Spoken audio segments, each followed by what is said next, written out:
Quero convidar você a abrir a sua Bíblia, mais uma vez em Marcos, capítulo agora de número 4. Chegamos na última parábola dessa sessão do Evangelho de Marcos. Marcos me parece alguém muito organizado. Ele vai dividindo o seu Evangelho por temas. Você se lembra que no capítulo 3... ele nos organizou o início da oposição contra Jesus. Nesse capítulo 4, ele nos separa algumas parábolas de Jesus, parábolas que ilustram para nós aspectos do reino de Deus, e chegamos agora nesta última parábola dessa sessão, capítulo 4, a partir do verso de número 30, parábola do grão de mostarda. Marcos capítulo 4, a partir do 30, diz assim: Disse ainda: a que compararemos o reino de Deus? Ou com que parábola o representaremos? É como um grão de mostarda que, ao ser semeado na terra, é a menor de todas as sementes, mas, uma vez semeado, cresce, torna-se a maior de todas as hortaliças e estende grandes ramos, de tal modo que as aves do céu podem aninhar-se à sua sombra. E dirigia-lhes a palavra com muitas outras parábolas como essas, conforme conseguiam compreender, e não lhes ensinava sem usar parábolas, mas explicava tudo a seus discípulos em particular. Senhor, obrigado por esta manhã. Obrigado, Senhor, por ter nos trazido aqui.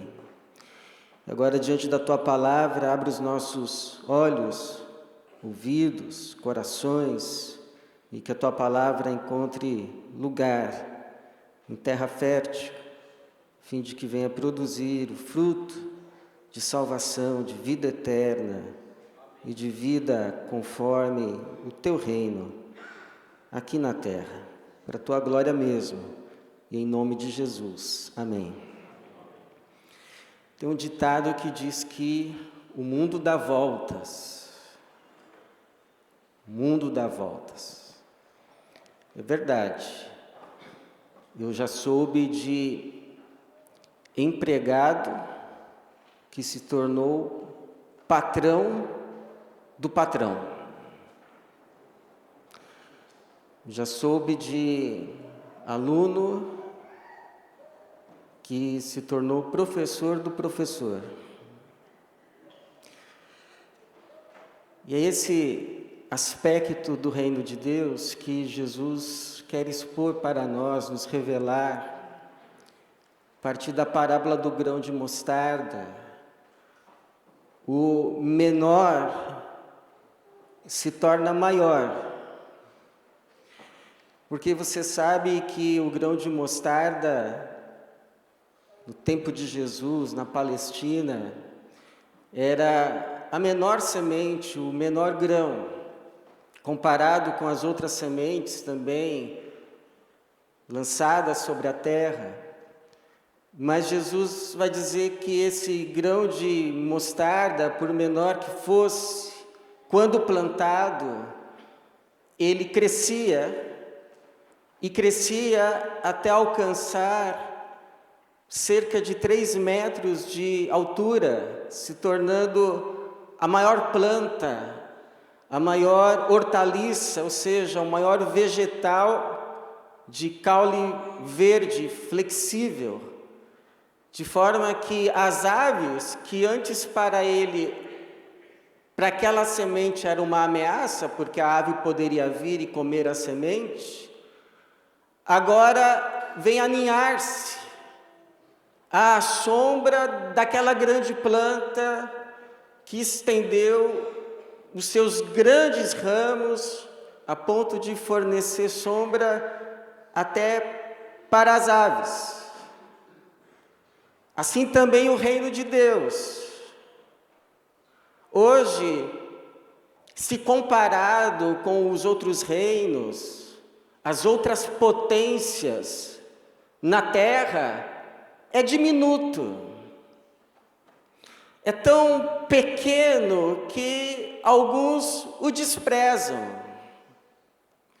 Não tem interesse nele, não tem interesse em se tornar parte dele. Mas este reino, embora tão diminuto e desprezado, tem como destino se tornar o maior de todos, superar todos em grandeza, e não apenas superar a todos, mas suplantar a todos, porque este reino não será temporal, mas será eterno, durará para sempre. Faz-nos lembrar o sonho que Nabucodonosor teve, foi interpretado por Daniel. Nabucodonosor sonhou com uma estátua que representava todos os reinos do mundo, os principais reinos do mundo na história. A cabeça era de ouro, representando o império da Babilônia. Mas o peito e os braços eram de prata, representando o reino que viria depois, a Pérsia, que suplantou a Babilônia. O ventre e o quadril eram de bronze, representando o Império Grego, que venceu o Império Persa, o suplantou, o sucedeu. As pernas eram de ferro, representando o império que veio depois e que durou muito tempo, o Império Romano.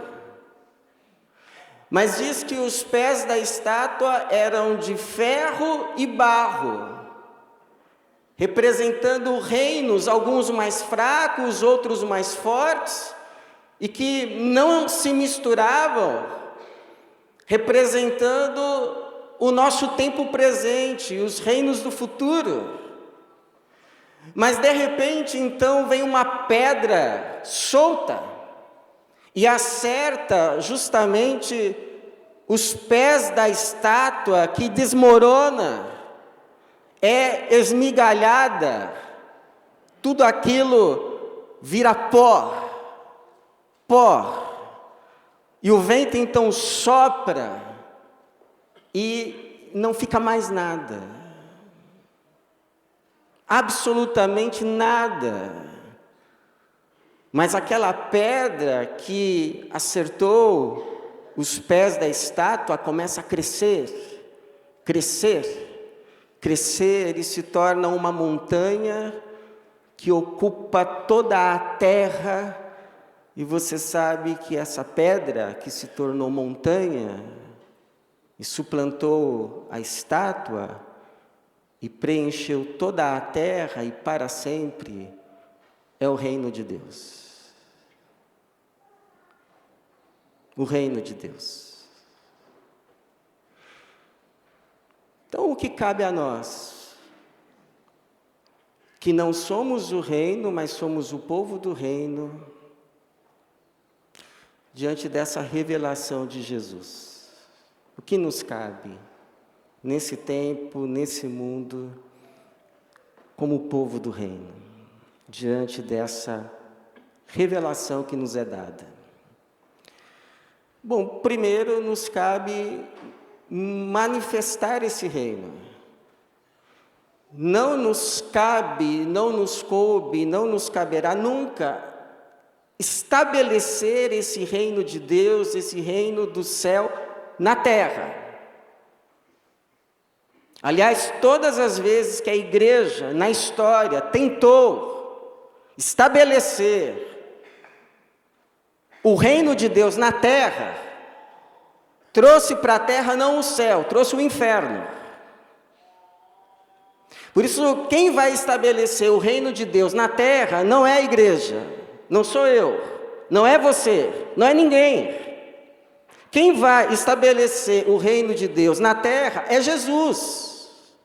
Na sua volta, só Ele é que pode, só Ele é que sabe estabelecer o reino de Deus na terra. A nós, como igreja, enquanto esse reino que já está presente, mas ainda não foi estabelecido, vai ser estabelecido só por Jesus, nos cabe a nós apenas manifestar esse reino, porque onde a vontade de Deus é feita, ali não se torna o reino, mas o reino é manifesto. Então, por exemplo, quando um patrão trata bem o seu funcionário, ali se manifesta o reino de Deus, porque não é a vontade de Deus que os patrões deixem as ameaças, conforme Efésios 6:9, vai ter corte, hein? Vai ter corte. Mas quando o empregado trabalha bem, mesmo quando não está sendo olhado, mesmo quando não está sendo supervisionado, ali também se manifesta o reino de Deus, porque não é vontade que assim seja, conforme o Senhor, segundo Efésios 6:6. Quando a professora de escola pública chega lá na sala de aula e não fica enrolando, mas dá a melhor aula, ali naquela classe não se torna o reino de Deus, mas o reino de Deus se manifesta, porque não é vontade do rei, não é vontade de Jesus, que cada criança seja tratada com dignidade, conforme Mateus 18, capítulo 5 ao 6 e 10.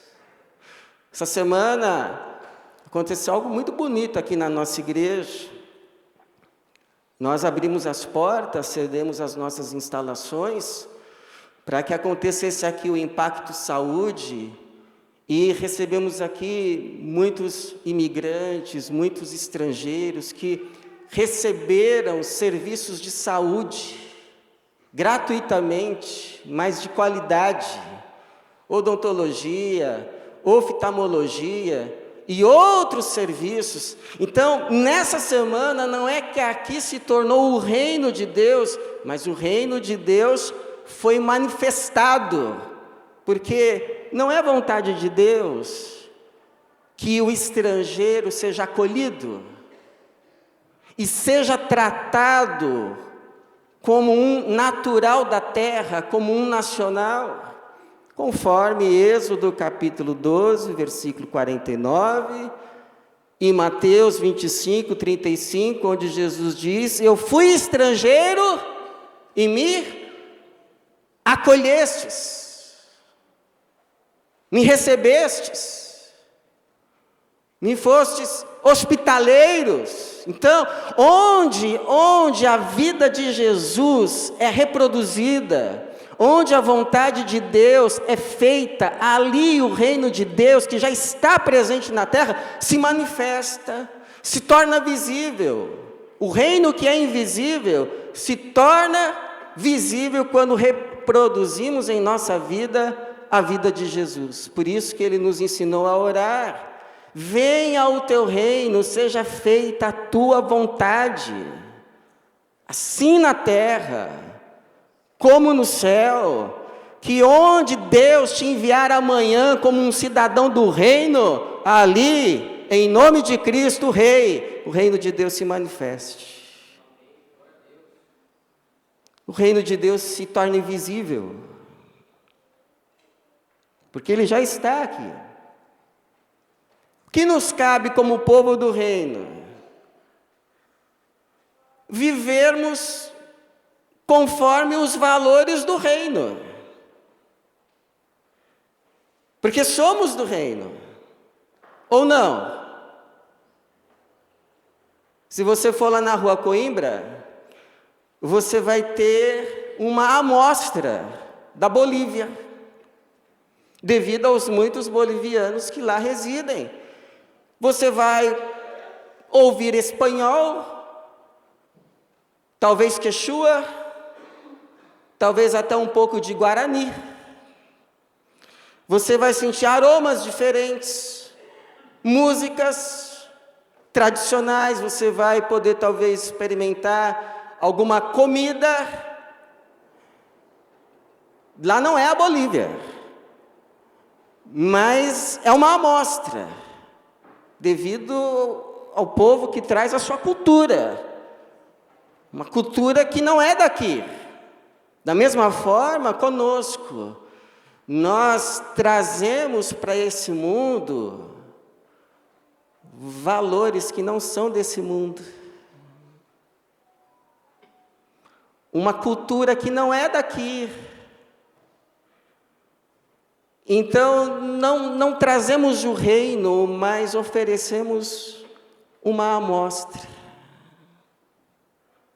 um antegozo, de forma que as pessoas podem ter, assim, uma prévia do que é o reino. Por isso que a Bíblia vai nos chamar de peregrinos nesse mundo, vai nos chamar de cidadãos do reino, vai nos dizer que somos embaixadores de Cristo, vai nos dizer que somos estrangeiros nesse mundo, porque nós estamos no mundo, mas vivemos conforme os valores do reino.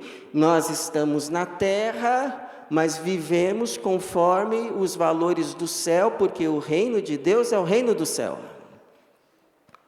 Agora, é claro que essa vida que traz e manifesta essa cultura do reino,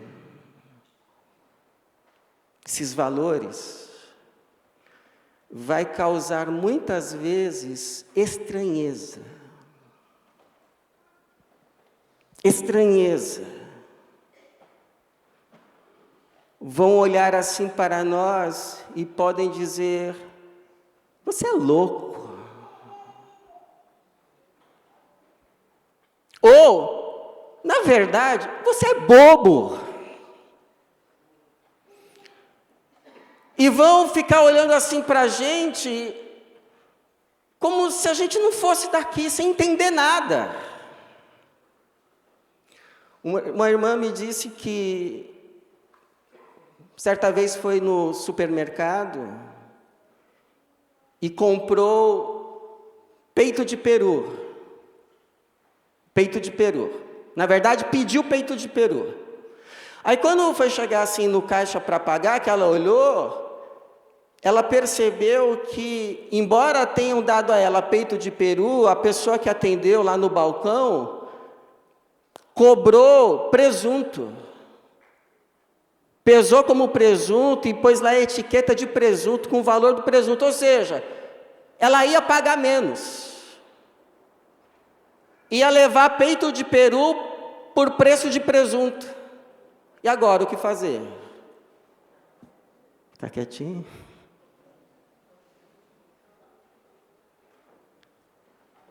Aí ela falou, para a mocinha que ia cobrar do caixa: me cobraram aqui errado. Eu, na verdade, pedi peito de peru, me deram peito de peru, mas cobrou presunto, eu queria pagar a diferença.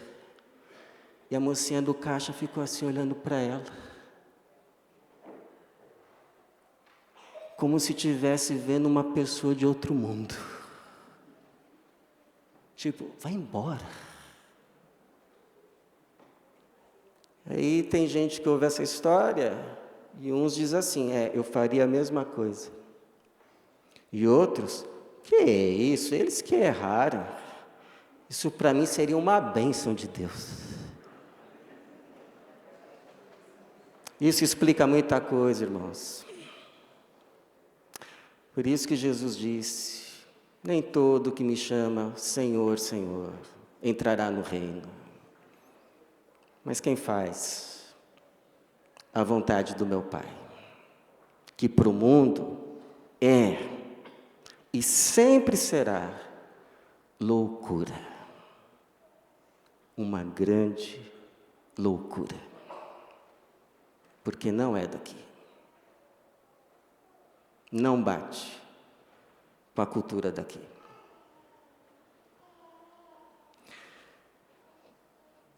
O que nos cabe? Como povo do reino. A gente não estabelece o reino, mas manifesta. A gente não é daqui, mas vive conforme outras visões, outros valores, outros entendimentos, cultura do reino. E a gente persevera no reino. Por quê? Porque essa forma de ver a vida, essa forma de viver a vida conforme o reino, vai atrair alguns para o reino, mas vai causar muita estranheza em outros, e vai suscitar ainda em outros ódio, porque a gente vai incomodar, a gente vai começar a atrapalhar. Por isso que Jesus, ele nos avisou, Mateus 15, 19, o mundo vos odeia. Não se engane, não se iluda. Se você for viver segundo a minha palavra, se você for viver o Evangelho, se você for viver os valores do reino, o mundo vai odiar você. O mundo vos odeia porque não sois do mundo, pelo contrário, eu vos escolhi do mundo. Ele vai completar, se vocês fossem do mundo, o mundo vos amaria, mas como vocês não são do mundo, o mundo vos odeia, como odiou a mim. Não cabe ao servo ser maior do que o seu senhor. Não cabe ao discípulo ser maior do que o seu mestre, no caso Jesus, o Senhor. O que aconteceu a Jesus nesse mundo, se nós o seguirmos, vai acontecer conosco. Porque somos dele. Somos do reino. Não somos daqui. Então, quando isso acontecer, nos é ordenada a perseverança. Você sabe, por exemplo, que nos foi dado o Apocalipse, o livro do Apocalipse, não para matar a nossa curiosidade a respeito do futuro, quem vai ser a besta, quem vai ser o falso profeta, quem vai ser o anticristo, não foi para isso. O livro do Apocalipse nos foi dado para nos dar uma visão, para nos encorajar à perseverança. Quando a vida segundo o Evangelho, a vida segundo Cristo, quando a vida segundo o reino, suscitar injúrias, suscitar oposições, suscitar perseguições. Quando João recebe de Jesus a revelação do Apocalipse, a igreja estava debaixo de opressão e perseguição, nada mais, nada menos do que do Império Romano. Do Império Romano. E quem olhava de fora, dizia assim, não vai sobrar nada da igreja. Porque é o Império Romano.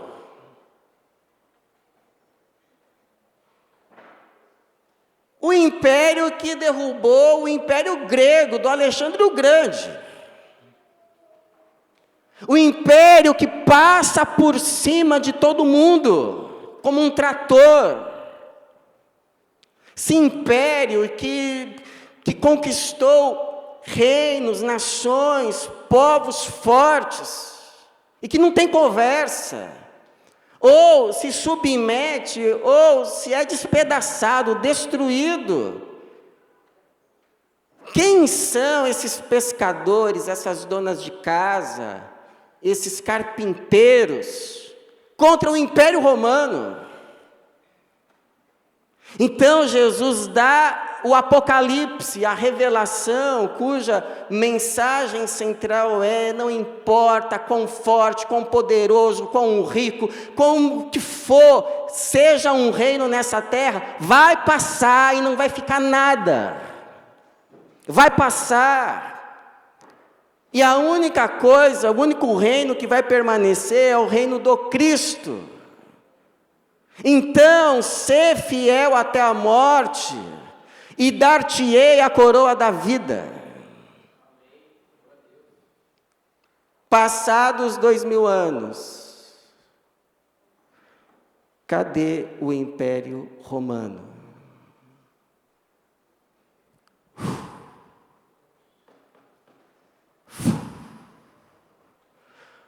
O vento levou. Já passou. Não ficou nada. E a igreja dos carpinteiros? Dos pescadores? E das donas de casa? Não só permaneceu, mas cresceu. Porque não é o reino, mas é o povo do reino, cujo rei é Jesus. A ele a glória para sempre. O seu reino será eterno e nunca terá fim. Então, Jesus nos deu as parábolas, e cada uma delas revela um aspecto, nos mostra um lado do reino. E essa, do grão de mostarda, nos traz essa visão, essa revelação. Hoje, o reino diminuto, desprezado por alguns, mas que tem como destino superar a todos em grandeza e suplantar a todos, porque não será temporal, mas será eterno, não terá fim, mas durará para sempre. Quem quer fazer parte desse reino? Então, que o Senhor nos dê a graça da cidadania do céu, de vivermos sim nessa terra, nesse mundo, mas como cidadãos do reino, em cada passo, em cada decisão, em cada atitude. Como diz Pedro, pois assim vos será amplamente concedida a entrada no reino eterno do nosso Senhor e Salvador Jesus Cristo. A Ele a glória e a honra para sempre. Amém.